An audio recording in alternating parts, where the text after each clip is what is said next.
Combien de fois tu as pris un trade au hasard, juste comme ça, en voyant quelques petites confirmations ancrées dans le trade sans vraiment une analyse approfondie, sans une stratégie? Généralement, cela ne se passe pas bien. Pourquoi?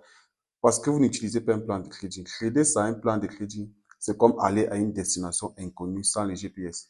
Parce que lorsque tu as un plan de trading, lorsque tu te fais un stop loss, tu te fais une perte, tu te dis non, c'est normal, ça peut arriver parce que la perte d'abord a été calculée, vu que dans ton plan de trading, tu as le montant maximum que tu peux risquer par position.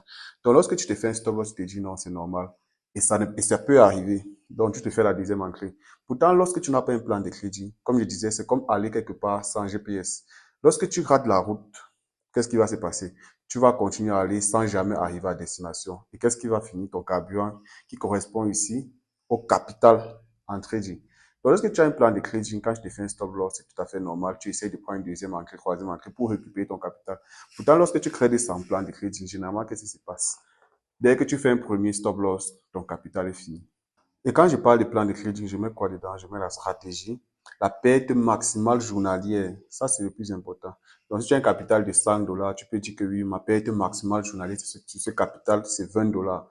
Donc, dès que tu atteins la perte maximale journalière, tu arrêtes de trader dans la journée. Même si tu as n'importe quelle opportunité qui se présente, tu arrêtes de trader. C'est ça, la perte maximale journalière.